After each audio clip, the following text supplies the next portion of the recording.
Good morning, Merry Christmas, Happy New Year, and the whole shebang. I'm so excited. This is our last hurrah on the FAC Live, and today we're discussing how to start an online business from scratch in the Caribbean. We'll be right back. People think that this is the way things are working. So employees, team members, managers, leaders, but in actuality, there's a massive gap between what you think you're delivering and the experience that your customers are actually having on the front line.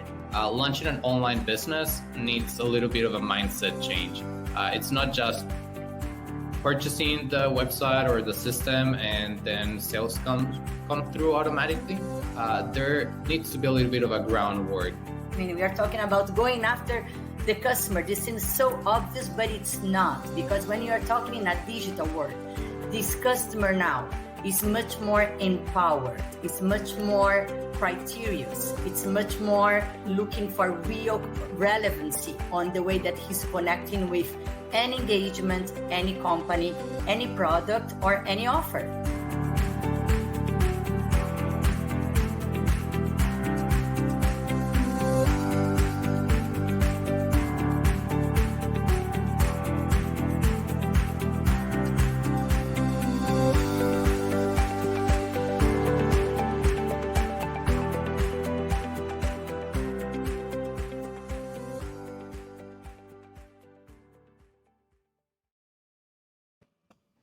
Hi, everyone, and welcome to First Atlantic Commerce. Here on the FSC Live show, we cover all things e-commerce in the Caribbean. Our guests join us from all across the world and generously share their expertise, knowledge, and insight into the digital world and how we operate within it.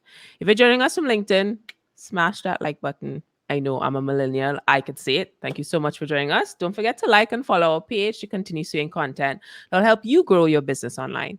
Today, we have the privilege of talking to Alicia Lyttle. She's the founder of POW Social, a digital marketing agency. We have so many notes to compare. I'm really excited about this one.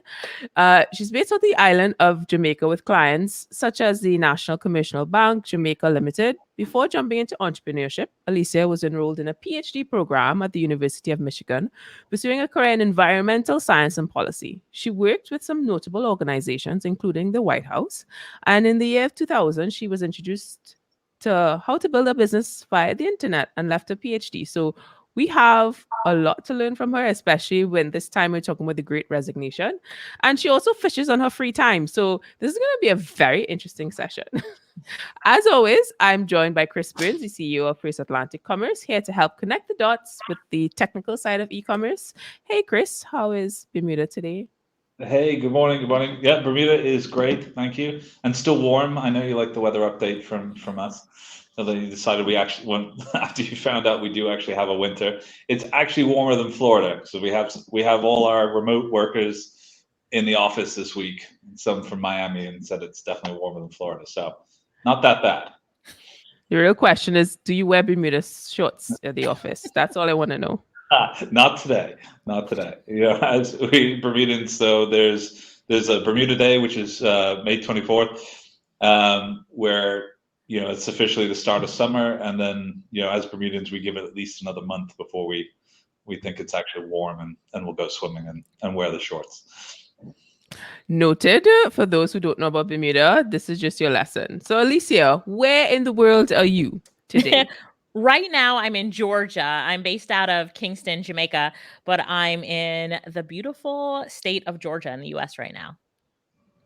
Awesome. So this is literally a global conversation because I am right now in Trinidad. So Okay. guys, this is the world we're living in, and we're going to get straight into the conversation because online business for a lot of people, you tend to think about Amazon, because that's where consumers first. And then some folks, one of the most common things, especially with the young folks growing up, they want to be a YouTuber, they want to be an influencer. So this idea of building an online business is new to a lot of people. So Alicia, for someone who is not necessarily the most tech savvy, they're just like, hey, I just lost my job, I want to figure out this online business thing. Where should they start? Right. The first thing I always tell people to do is to start off by assessing your skills. Like, look at the skills that you currently have, and you can take those skills and turn those into an online business. So take out your pen and paper, right? Take out your pen and paper and start writing down your current skills, and don't leave anything out. It can be as broad as I'm good at listening, I'm good at typing, I'm good at reading, right? I'm good at proofreading, writing, like whatever you're good at. I have done admin stuff in the past. Whatever you've done, start to write it down. So step number 1 is to assess your current skills. And then step number 2 is to learn new skills. So start to think about, okay, what skills can I learn that I can earn from, right? So the more you learn, the higher you can go income wise. And that's true for entrepreneurship and when you own your own business. So now learn new skills. And there's these 2 secret websites out there where you can go to learn skills for free. Okay. Website number 1 is, I'm just going to whisper it to you guys, YouTube. Did you hear that? It's YouTube. So you go to YouTube and let's say, all right, let's talk about this event.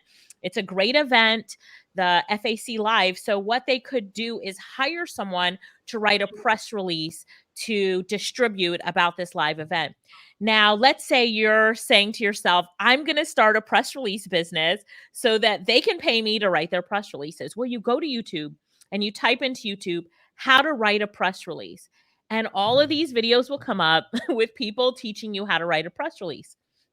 And then you go to my second favorite website, which is Google. Did you hear that? Google. So you go to Google and you type into Google press release template.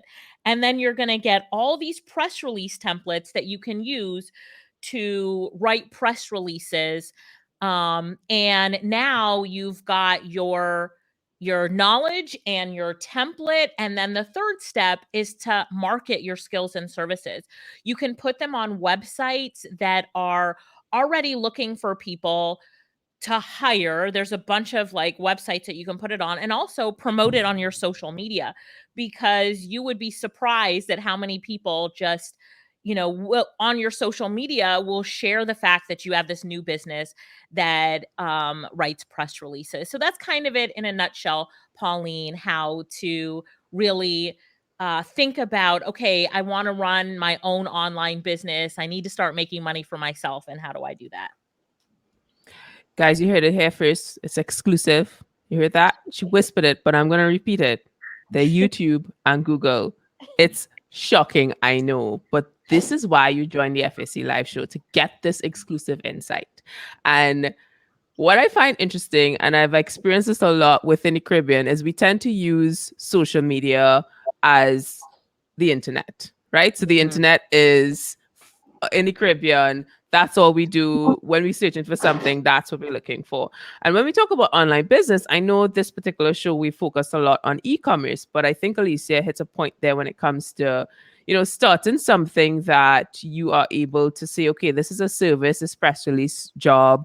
And I want Chris to sort of hone in on that, because we focus so much on the e-commerce side of things in terms of retail. But what about services? How does FAC fit in that space?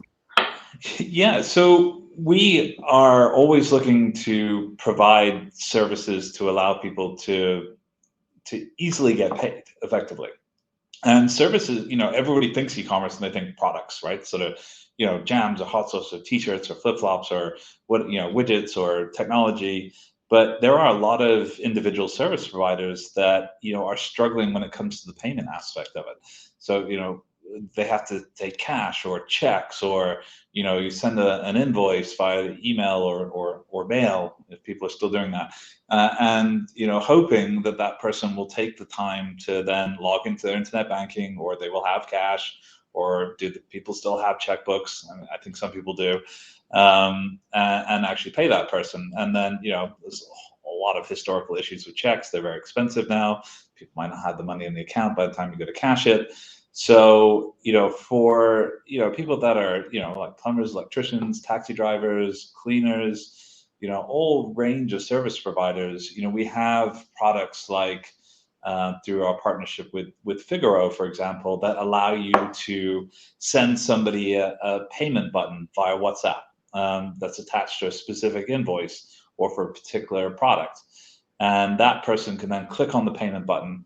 It will bring up a payment window, and you can put your card details right then and there into that invoice, into that payment window, and then that will go back and tell the Figaro system that that particular invoice has been paid. Or you can send it electronically, via email, and that becomes what we call an active invoice. So one of these, so again, it will have a payment link or payment button within the invoice that allows you to pay that invoice right then and there by clicking on that link, clicking on that payment button, entering your card details, and it's done. So rather than that being a what we call a dead invoice, which is something that's just going to sit in somebody's inbox for 30, 60, 90, 120 days, and rely on you constantly chasing that person to pay, if you give them an easy way to pay it fast and securely, it's more likely that you're going to get that paid quicker, and then your whole sort of accounts receivable becomes much less because you've made it very simple for that person to pay you. Yeah, simple. As consumers, we just want the easiest way out. I know people are saying that we're lazy, but it's okay. We're busy with other things. And when it comes to the Caribbean, I experienced this at the height of just after we had state of emergency in Trinidad and Tobago. I went in some of the retail stores just to see how things were going, and there was a clothes store in particular I went in, and I was realizing, okay, they have some nice things, and I asked if she have a website, and she's like, no. I was like, hey, why? And she's like, well, these things don't work. Right. And needless to say, I have an opinion on that, but this session is for Alicia, and I want you to give some insight as to why businesses need to consider online business. Absolutely. And I just want to also touch on something Chris said, and with the Figaro system. So one thing that you can do is also take your services and package them. So as you're building a website that's an e-commerce website, you can take your services, package them, make an image for them so people can buy them as well online. I love the fact that you can send invoices. Like what 10 years ago, I started teaching in Jamaica how to sell online, and it was a very different time than it is today. And today, it is so simple now, especially as compared to 10 years ago, to really be able to run a business online. So, Pauline, going to your question and talking about this retailer who's saying those things don't work, it's because that business owner wasn't working it. So, as consumers, we want to buy online, and we want to be able to have the convenience of shopping at home. But the problem is that the retailers aren't catching up to the needs of the consumers. And I know in Jamaica, especially, when I first started selling online, over a decade ago, people were so afraid of the internet, and they definitely thought the internet whole thing was a scam. But now we've caught up with the times and technology, and especially the younger people are like, I want convenience. I want to buy online, and so we need to make it easier for our consumers to buy from us. So the online retailers who pivoted during this time and went to selling stuff online used Facebook and Instagram to really bring the customers to them. One thing that I did for some of our retail customers to show them the possibilities is I did a challenge, and I said, okay, I'm going to go live. I'm going to set up a retail store in my living room to show you guys how to sell retail. So my sister and I ordered a bunch of, it was clothes, jewelry, and purses. And I will admit that I kept a lot of the inventory for myself, but like these earrings. But anyway, the lesson that we taught all of our students and these retailers was you have to use the technology that's available to you to be able to sell online. So I went online, I would show an earring and then give them the link to go buy it on the website. They check out, they pay their shipping cost, and it's delivered to them. And that's what the consumer wants. I know my best customer was Lakeisha Coley out of Montego Bay. The lady bought everything. But, what she wanted was for everything to come to her. She gave me which address she wanted it to come to, and I sent her purses and clothing and jewelry like every week. And, she wanted the convenience. So think about what your customer wants, and don't think about, I don't think this thing is going to work. Because if you come straight out of the bat and say, I don't think this thing is going to work, then guess what? It's not going to work. So you really have to say, this is going to work, and I'm going to do whatever it takes to promote my products and services. It's all about the marketing. You can't just put a website up on the internet and expect people to come to it. You have to be talking about it. You have to be posting on social media. You have to be driving traffic there. The customers that come into your store, every single one of them needs to be given a flyer or a card that when they go home, they can buy from your website. We always need to be selling, and we always need to be marketing. And for retailers who think, I don't think that my customers are going to buy from my website. I just think they want to come in the store. Well, from the times that we've been in, that you're never going to get back that store traffic that you had before. You need to now adjust with the times, and the times say people are buying online. They're buying online. And so, if you don't have the option for people to buy online from you, then you're going to be missing out on a whole base of people who are now saying, my life has changed because of the times that we're in, and I'm now ordering online. Convenience. Some of them are thinking about safety and just not wanting to be out there. So, Pauline, to answer your question, it's like, you have to do it. If you want your business to flourish, then you have to pivot. The businesses that are closing down, that have closed down, that are in fear of closing down, are the ones that haven't pivoted, are the ones that are not moving with the times. You either move with the times or you get left behind. I mean, that really is the bottom line. I just took some notes on that retail thing that you did, because I feel like that's a great way for me to lean into my buying habits and expensing it for my business. That's right. That's So right. The key thing that I did, Pauline, was I sold using Facebook Lives. So I created from scratch a page. I created from scratch a Facebook group. So a Facebook page and a Facebook group. I made up a name for a store. I had 0 people following me or 0 people in the group, but I worked. I posted in other groups. Like, I told my friends about it, and I worked to get people in those groups and on those pages. And then I went live.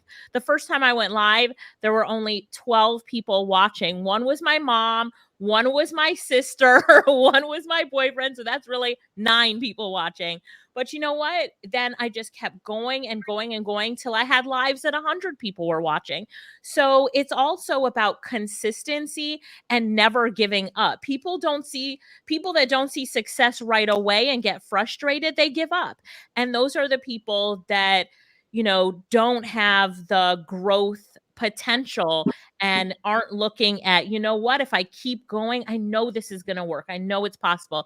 Let me keep going. Live selling is by far one of the most engaging ways to pull your customers in. And then you live sell and just push them to the website, and now they see everything that you have to offer.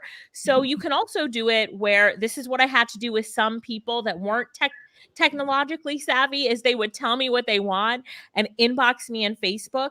And then, like Chris said, with the invoice, I would create an invoice, send it to them, they would pay, and the items would get shipped to them. So if you're a retailer listening to this and you're like, I need to have more customers, I need to have more sales, well, guess what? It's time to get up, embrace technology, go hard, and just do this. I had a retailer who said, oh, that's all great, Alicia, but there's no way I'm turning on that webcam and showing earrings or whatever I have in my store. And so I said, well, hire somebody. And she was like, really? I'm like, yeah, hire somebody. She hired a college girl who didn't charge her a lot to do it. The girl just wanted to be on camera. She got on camera, showcased all of the lady stuff, and the lady never had to get on camera. So if you're thinking of an excuse of why you shouldn't be getting online and jumping into the whole e-commerce thing, instead of thinking of an excuse, think of a solution. Okay, I don't want to do it. Guess what? I can hire someone, right? And it'll come to you, and then you'll really start to grow your business by using technology. I think that's such an important factor. The idea of, you said this earlier, how people start with fear. And we had this discussion actually with Stephen Price from Flow, based in Jamaica, as well. And, we were talking about this idea of the Caribbean, kind of looking at things with fear, and the numbers show people, there are more phones in the Caribbean than there are people. So I have we 3. and that's the world we're living in now. So to go beyond that fear and having that discussion is so important. And I hope anybody who's watching this will move beyond that fear, because it's not going anywhere. Like Right. technology, the trends of what's been happening with COVID-19, and the idea of sanitizing your hands 10 times a day, it could be a bit much. So Right. the idea of delivery is very attractive, and we want to talk about those trends a little bit more right after the break.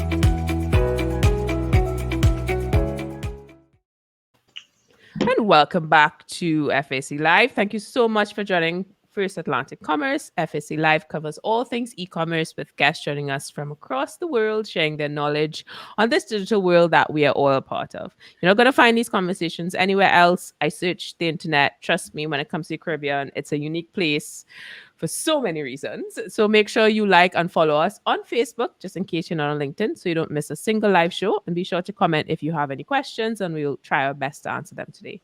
As always, I'm joined by Chris Burns, the CEO of First Atlantic Commerce, here to help connect the dots with the technical side of e-commerce, as well as our star today, guest Alicia Lyttle. She's the founder of POW Social, a digital marketing agency based out of the island of Jamaica. And we're here having a discussion that I adore, which is online. And I think that a lot of the things that we've said is based around content creation. And I know there's a lot of different terminology within the social space. But when it comes to selling, is it safe to say that the trend post whatever life looks like after COVID-19, that the trend within the consumer has changed and their expectations? Because I'm going to be honest, selling is hard. I don't like selling. I'm a business owner and I despise it. But it's part of the ecosystem within the technical side. So when it comes to trends and being able to sell online, anybody wants to take a question on what is something we should be aware of? Okay, I'll take it first. So, when it comes to selling online and the trends, you have to understand your ideal target customer. So, my ideal target customer, I also have a company called Internet Income Jamaica, and we teach people how to start an online business. But what I sell are all digital courses. So, they're all courses that you buy online and then you log in and you watch your videos and you get your workbooks. So I know my ideal client is someone who's looking to start an online business. And I even know the demographics of that customer. So 69% of my customers are women. They're between the ages of 30 and 65. And, so most majority of them live in Kingston. So now when I'm doing my marketing, I know exactly who I'm going to target. So when it comes to sales, sales is so important, like you have to sell something to make something move. I am making my sales videos, my sales images, the emails that I write I'm making them ideally for my ideal customer, and it goes beyond that as well. But I'm understanding what their needs are and what will trigger them to buy. So a lot of my ads, when you listen to it, it's like, have you ever tried to start an online business? So I'll start off with a question that will, push them to buy my product. So when you're thinking about whatever it is that you sell, like what is going to trigger your ideal customer to buy it? And then showcasing visually, I will say, is so important in sales. We want to see what things look like, right? When I'm selling, coincidentally, I have a necklace that was in my online store when I was teaching a class last week. It's still here on my desk. But, when I'm showcasing something, let me move a little farther back from my camera. I'm really going to show you what it looks like and talk about every aspect of this necklace. And if I am selling it on my website, I'm going to take photos that really ensure that this necklace looks great. Here's the thing, people are so visual. We are so visual. You can't expect to sell a necklace on your website without a picture, right? Now, what does that picture look like? And guess what? I take all of my pictures with my phone. And the phones that we have these days are good enough. Just learn how to use it, get your lighting right, and showcase the stuff on your website in the best possible way. Those same pictures, use them on social media, and this will help to sell your product. I love sales, Pauline. So I am the opposite of you when it comes to sales. Like, I love sales. I will sell you something. I'll sell y'all something right now. No, I will. I love to sell. And in that process, I found that people really want you to showcase your product and make it irresistible. So when you're going to sell something to someone, you're like, how can I sell this to someone where they would feel stupid saying no? Like, okay, this necklace, and I'll talk in US dollars, just make it a little bit universal. This necklace is regularly $49.95, so $50 that you would pay for this necklace. But today, and today only, and only for the next 22 minutes while we're live, you can get this necklace for just $9.97. But we only have 2 left in stock. So the first 2 to get it. So when I'm selling on price. What's the price? What's the discount? Everybody loves a discount. What's the limited quantity? What's the limited time and availability? So just think about your ideal customer and what pushes them to buy and have fun with it. What I like to say is, you know what? The lady who gets this necklace, she's going to love it. It's high quality. It's beautiful. It's amazing. If you believe in what you're selling, that helps you also to start to build up your confidence to be able to sell it. Because I know whoever gets that necklace is going to love it, and it's going to make her life so much better. That day that she has it on, her Instagram photos are going to pop with this necklace on. So really pull yourself into that customer and start to embrace sales as something that really pulls your business to the next level. And if you don't like it, you know what? You can also hire someone else to do your sales for you. For so many businesses in Jamaica and abroad, my agency does their social media, and these businesses, they don't want to do the sale of their business internally. Example, a car dealership. They want to have their salespeople sell the cars to someone over the phone, or, when people come in, but they don't want to drive the traffic to the dealership. So they hire someone, that's us, to do it for them. So look for someone that you can hire to help you post your photos on Instagram that link to your website and all that good stuff. Because if you don't like sales, there's someone out there that does and would love to work for you in your business making sales. I even have a product that I sell that the salespeople, I only pay them when they make a sale. So I don't have a salary for this sales team. They get paid when they make a sale. They get paid commission. And that's something that you could do in your business as well. Hope that helps, Pauline. That was some really great insight, and I also felt like I was watching QVC just now, Alicia. It was on target. I'm just like, if I was doing it QVC style, I'd throw in a bonus. So I would say, and if you buy this necklace right now, there's only 2 left in stock, and you buy it right now, I'm also going to throw in these pair of earrings. I don't have anything else on my table as I look around, but I would just throw in something else as a bonus. People love bonuses, and I found that when I give bonuses, they go mad. Like, the bonuses are only available for this hour that you guys are watching the live. boom, people start paying their invoices like never before. So when I did my first live, it took people 24 hours to pay their invoices. I hired a girl to get on the phone and remind people to pay their invoices. And then I'm like, you know what? I know all of these ladies would love a bonus if they pay.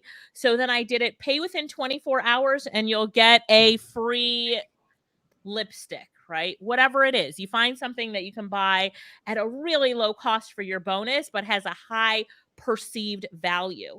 So I would throw in a free bonus and then boom, invoices paid within 24 hours. I'm like, I want them paid even sooner. So then I'd be like, before I turn off this camera, pay your invoices and you'll get a lipstick. And then before I turned off the camera, invoices paid, paid, paid, paid. So start to think of bonuses that you can also throw in.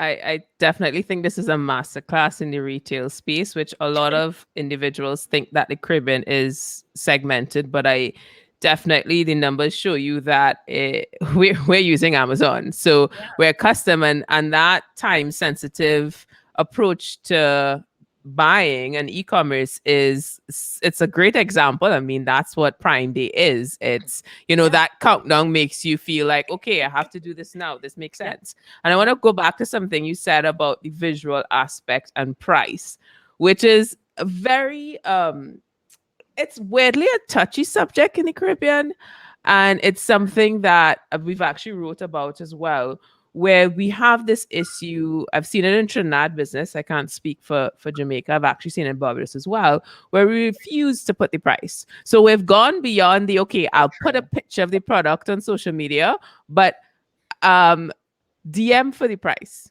so I want to start with Chris. What's your opinion on that? Yeah, well, personally, I think that's a huge mistake, and irritates me to no end when that actually happens.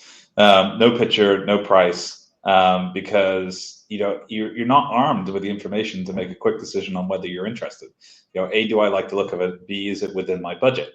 So it's a huge issue, I think, from anybody that's buying online for both those aspects. But to touch on the the sales part of things as well, and that's such an important aspect of any business that is selling. Like I like selling. I enjoy the process. It's my background. When I first graduated from college, I had a job where it was literally telesales. Pick up the phone. Here's a call list. Call 100 people today.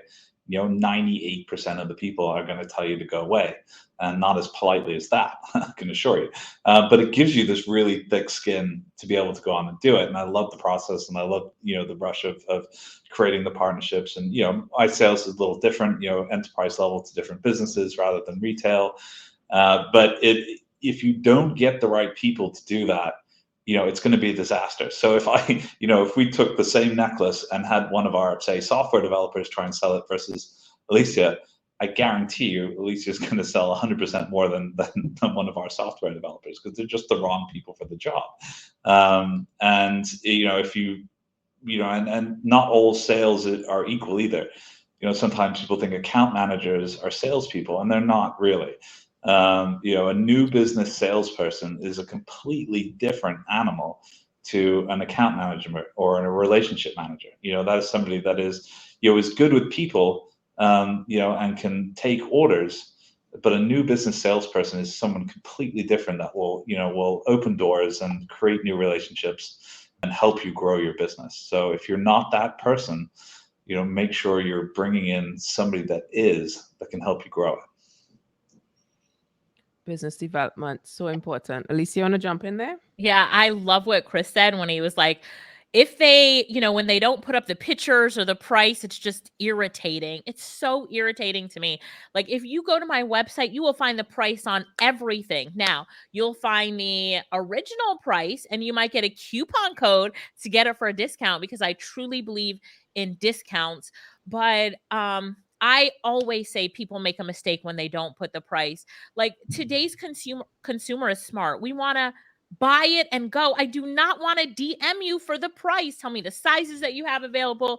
Tell me how much it's going to cost, and make it easy for me to buy it. Why are we making it so hard for people to buy our stuff? It's just so annoying. Make it as easy as possible. My sister did retail out of Montego Bay for a long time until she sold her business to someone else. Congratulations to her. But what she would do with the clothes that she would sell was she would just on Instagram, which was Instagram and Facebook were how she moved the clothes, but she would say what size she has in stock, um, exactly how much it costs, what the retail value is, what today's price is, when that price expires, and how to buy it. And those were the things people said that they appreciated that. So, why are retailers hiding the price when people say, I appreciate when you show the price and make it easy for me to buy? Because those that are selling their products that are afraid to show their price, they don't think that their price is a good price. Well, they're afraid of the backlash. And backlash can be something that especially I'll say for us women, we do not like backlash. We do not like someone putting us down, saying that costs too much money.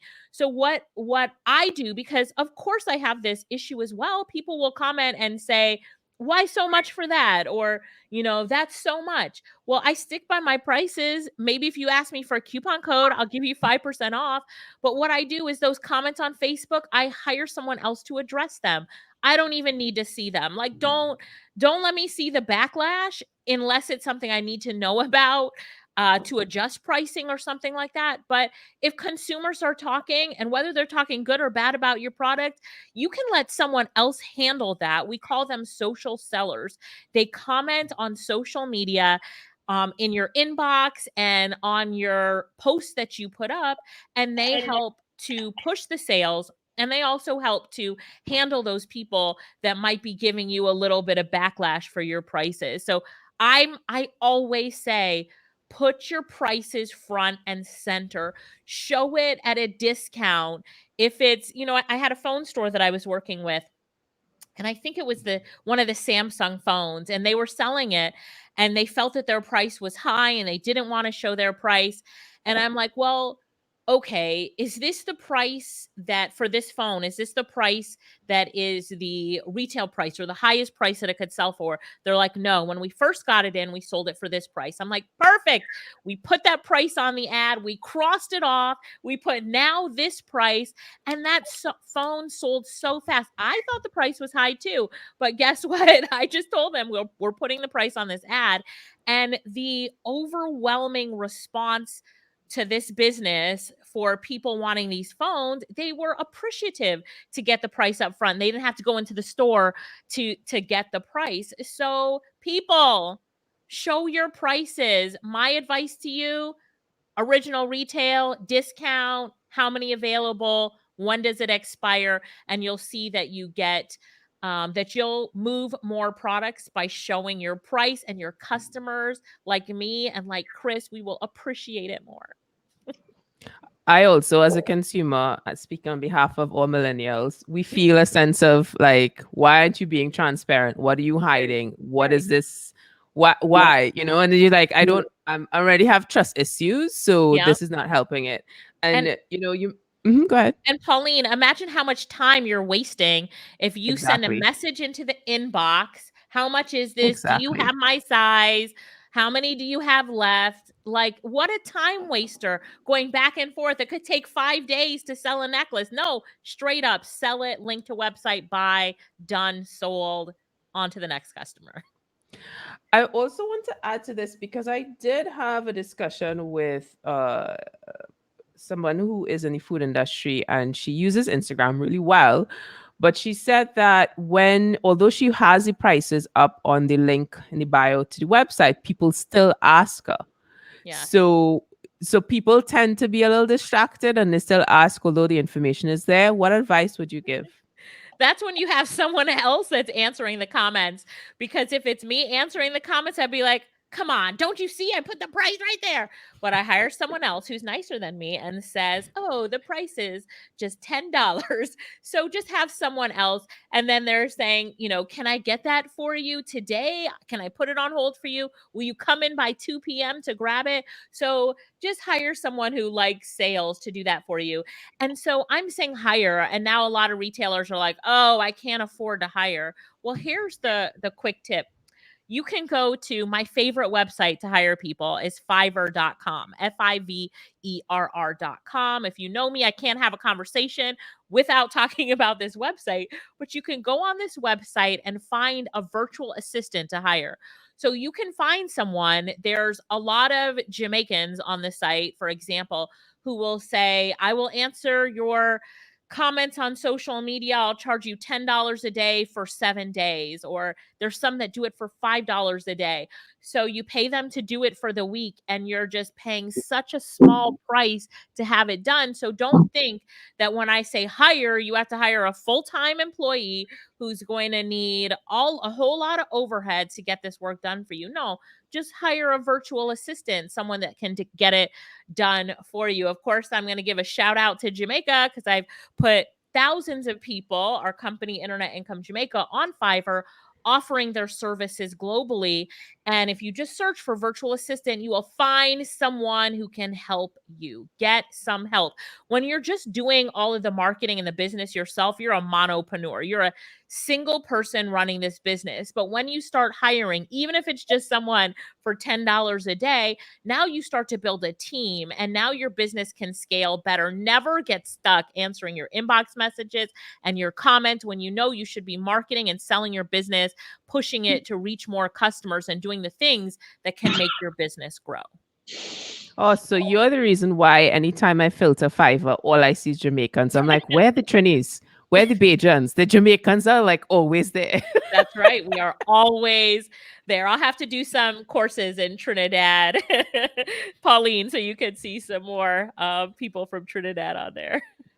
And we will put the link to that because I know some people put 5 on. It's 2 hours, guys. It's 2 hours. So we'll put that in the comments. All right. So we're going to really look at the success of a business website because we have spoken a lot about the content creation and social media, but we're going to shift it a bit and look at what the characteristics of a successful website online right after the break.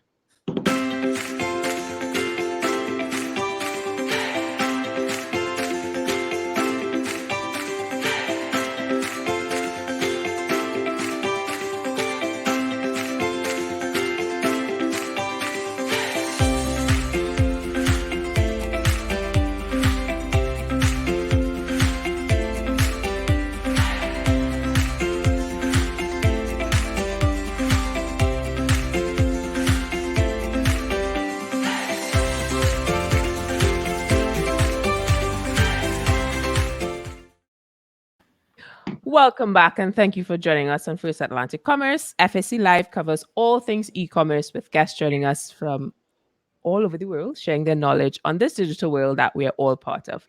If you're not going to find these conversations anywhere else, especially today, I mean, we have somebody from Bermuda, in Bermuda, somebody from Jamaica, in the States, and somebody from Trinidad, in Trinidad. So, I mean, the mixture here is something that's very unique. So make sure to smash that follow button on LinkedIn so you don't miss a single live show. And be sure to comment if you have any questions. We will try our best to answer them today.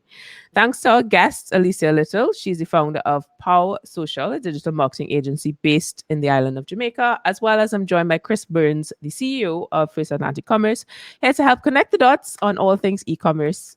Hi, Chris. Hi, Alicia. Hi there. All right. So if you're just joining us, Alicia shared an exclusive tip on where you can upskill yourself. There's this website. I don't know. You might have heard of it. It's called YouTube. It's free. I know, shocking. You just have to go through a little bit of ads, but you'll be fine. You'll be fine. And with that said, when it comes to upskilling yourself, it's a little difficult because a lot of people think, all right, if you're young, I'll give you this online thing, or I would give this person who knows about websites, social media. And I see it a lot. I've been in the industry for 10 plus years. They're like, oh, she's young, she can handle it. or he does my website and my social media. So I want us to sort of delve into the characteristics of a successful website when it comes to online business, because we tend to connect too many dots in this space. So who wants to start to shed some light? Well, I'll take it from the back end first. So, and just really because of where we are, but payments is a huge part of it, right? So if you might create a fantastic looking website and have the best products or best services, but in the Caribbean, you have to be careful in terms of what you're doing from a payments perspective. Because if you've signed up to use a website building company or a shopping cart that isn't connected from a payment gateway perspective to a bank in your country within the Caribbean, you're really going to be stuck. And you might have to find some other way to force PayPal in or Stripe. That means you've got to set up a US company, and then you're going to get paid in US dollars, and you have to repatriate your funds back in, which is expensive. So we've seen it time and time again where people have just rushed to do the front end, but then haven't thought about how they're actually going to get paid.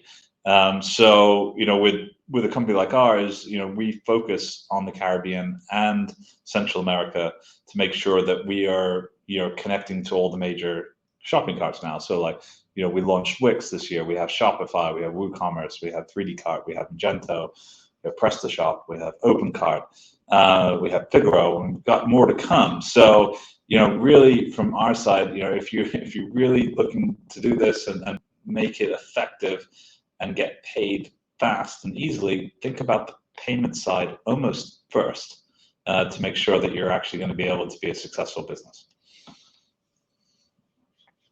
I've learned a lot from these sessions as well, because when we first started this FSC live show, it was a little green, pun intended, and learning all the technical aspects, things like a payment gateway and how that's connected to your bank. It could be a little overwhelming. I'm not gonna lie, it is overwhelming, especially as a business owner, solo entrepreneur, but money, whatever, single person, cook, bottle washer, everything, and to have those elements all under one person is a difficult task.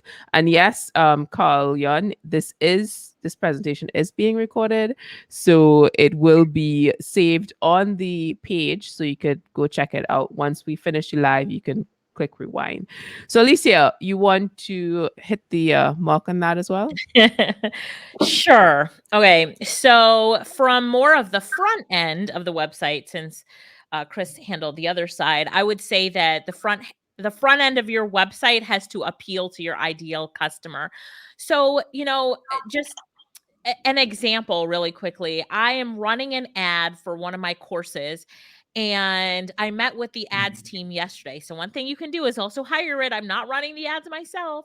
So I met with the ad team yesterday, and here's the thing, the target market is women, but the website is so masculine that it leads them to, it's a darker blue and black. I mean, there's no femininity in it at all.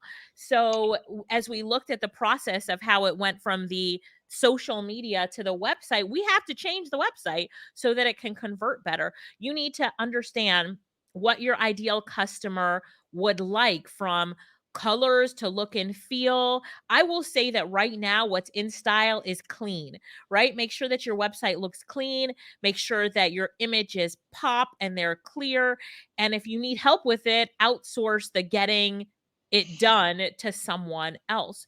So with Pauline talking about, being a single person running your business, like a single business owner, it can be very difficult. Like, how are you going to find the time to learn all of this stuff about the website, build a website?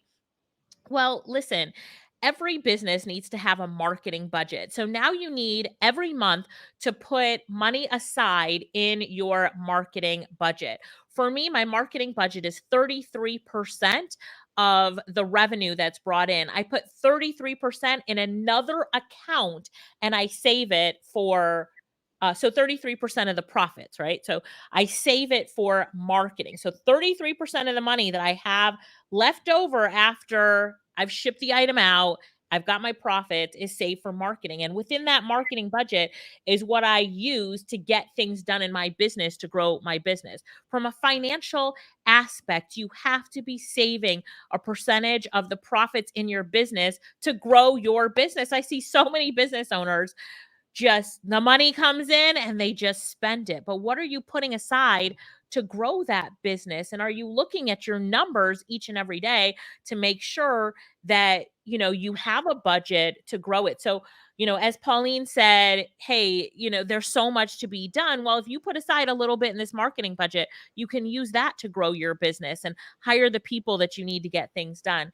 And there are all sorts of budgets that you can hire people around. If you've got a very limited budget, there are people on Fiverr, when you dig deep enough, make sure they have good reviews and all that kind of stuff, that are willing to do it for a lower price because of where they live and the power of, on Fiverr, everything's in the US dollars, the power of the US dollar. So take advantage and leverage other people's time and talent to get things done in your business. And then always remember, set aside a budget, a marketing budget, so that you can use that to really grow your business. And I use that marketing budget to hire people to get things done, to run ads for my business, to hire, if I wasn't going to do it, I do my photos myself, but to hire the photographers to take the amazing photos and videos of the products on the website. Listen, if you can't do it, go to YouTube and learn how to do it.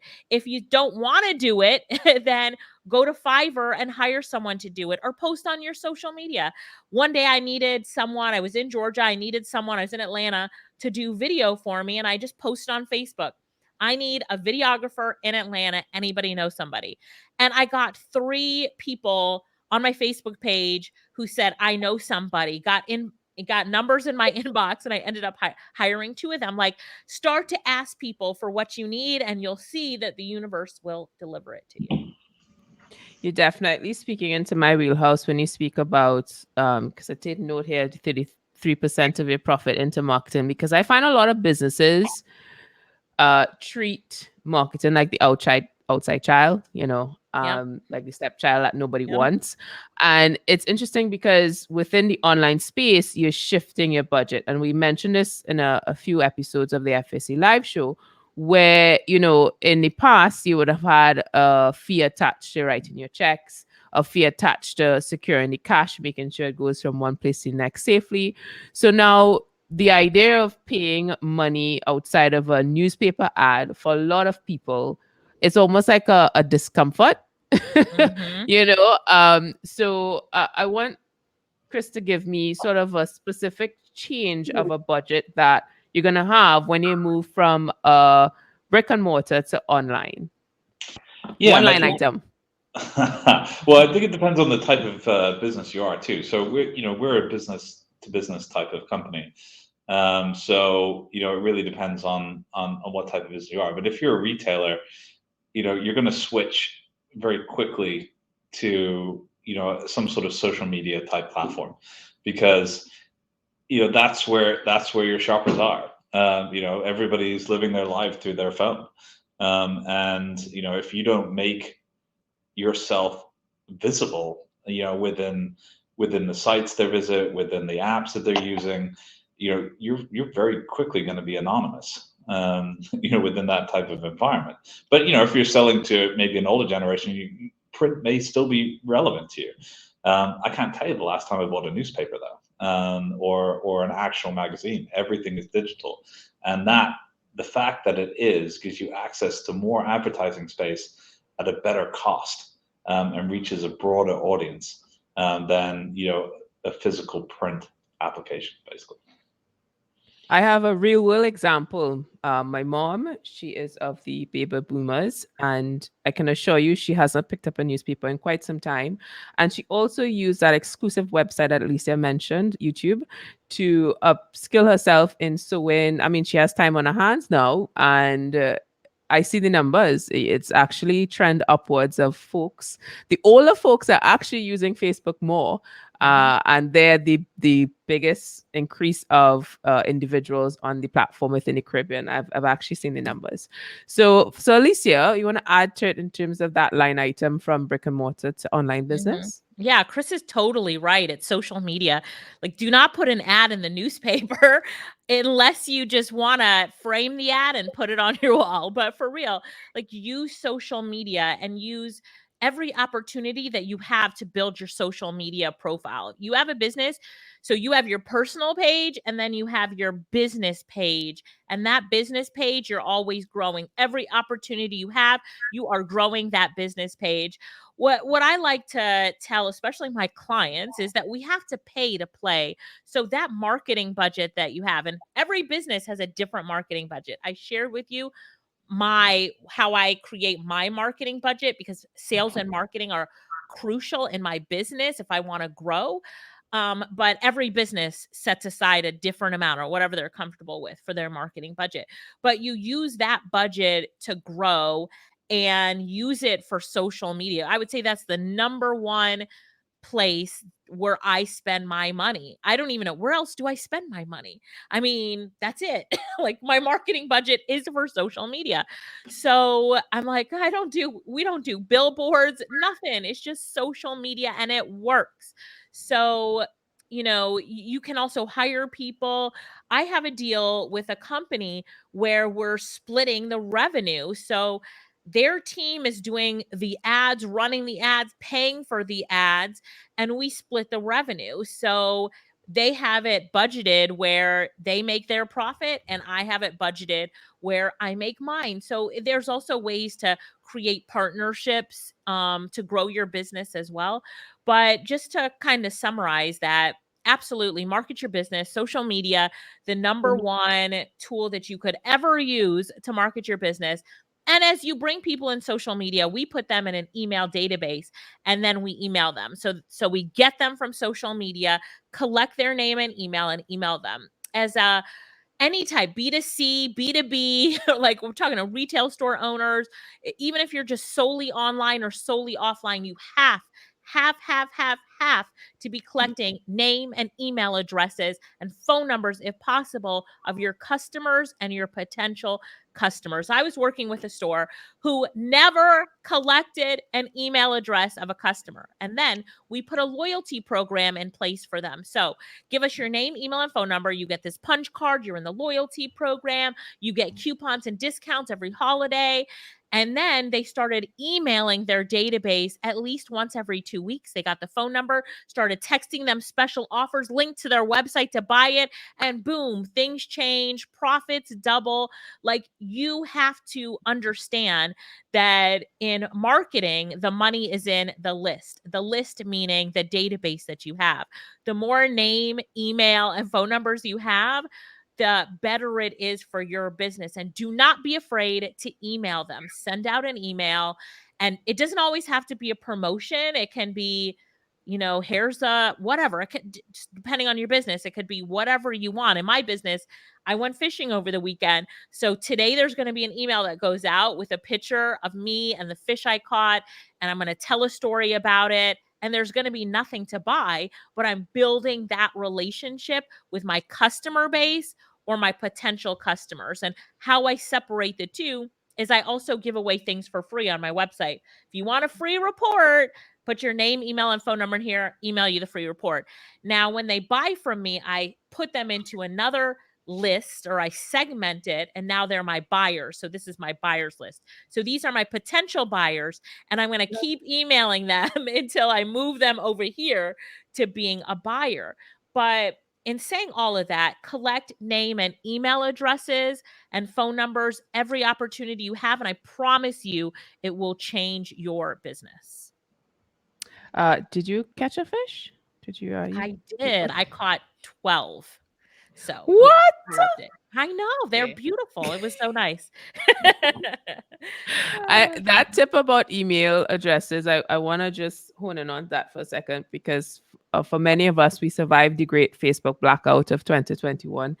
And a lot of businesses who put all their eggs in the Facebook basket, which includes Instagram and WhatsApp. And, that type of action kind of solidifies the fact that you can't put everything in just one company. And that's what I find a lot of businesses do. And that lead generation is so important. So I It want is. to close off with some words of advice, as this is our last hurrah for 2021. Thank you so much, Alicia, for being our final guest. Your energy is very, I love it.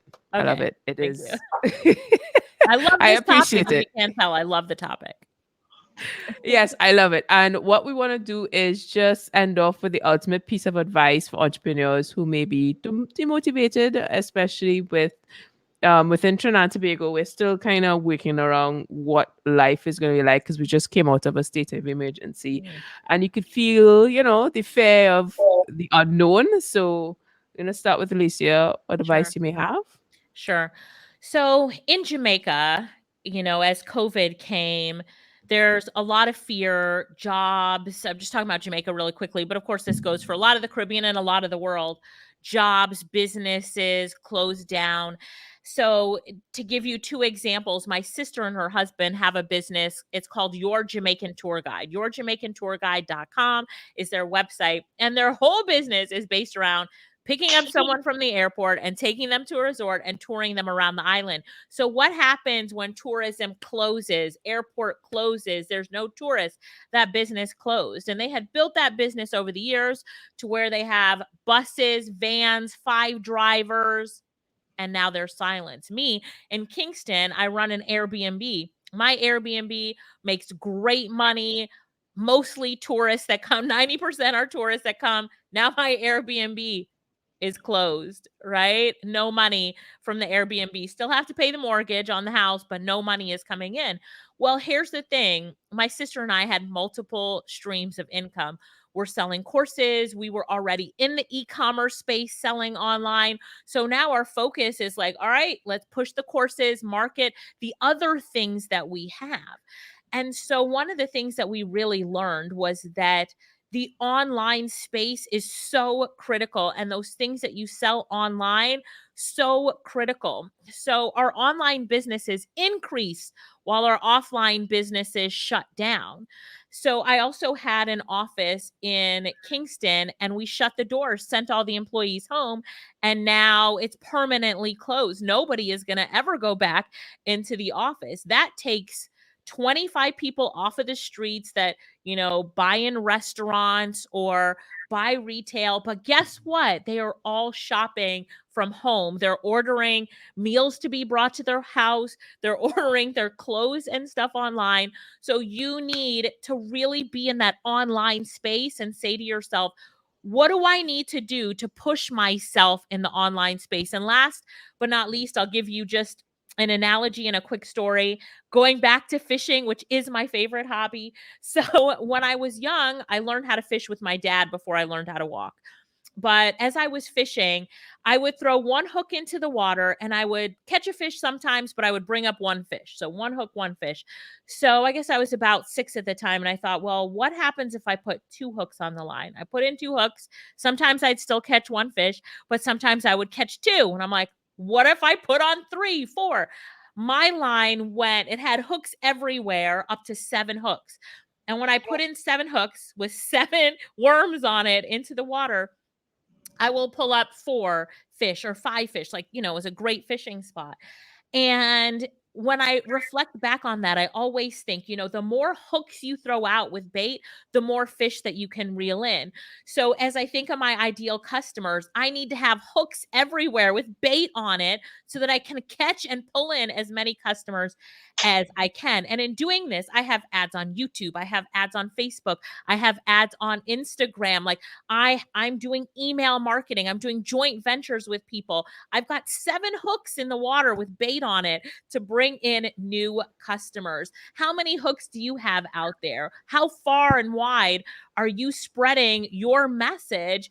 And where are you bringing in your customers from? What ponds are you fishing in?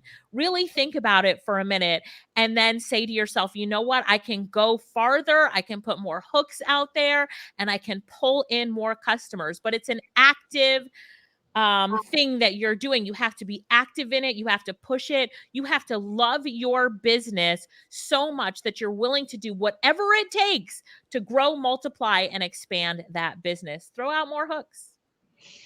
That is solid advice. And I just remembered what I was trying to say. I was saying your energies is contagious. And it's like the word was leaving me because it's like contagious COVID-19. That's probably not a word I should say. But on that note,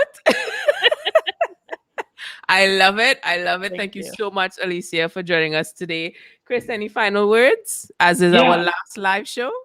Yeah, thank you. Well, thank you for everything you've done to help us promote all the live shows, and to Lisa and all our guests. And I guess the last thing I would say on there as well is really, don't be afraid to invest your energy into your online idea. The barrier to entry for online versus physical is far less, and the reach is far greater. I mean, my favorite example of that this week is a lady who goes by Miss Excel on TikTok, and she has over 1 million followers on TikTok, and she does training for Excel, which is one of the shortest, most non-interesting topics I can think of. But she has over 1 million followers. She's made it fun. She's made it interesting. She's got a global reach, and she's making 6 figures from it. It's incredible. Yes.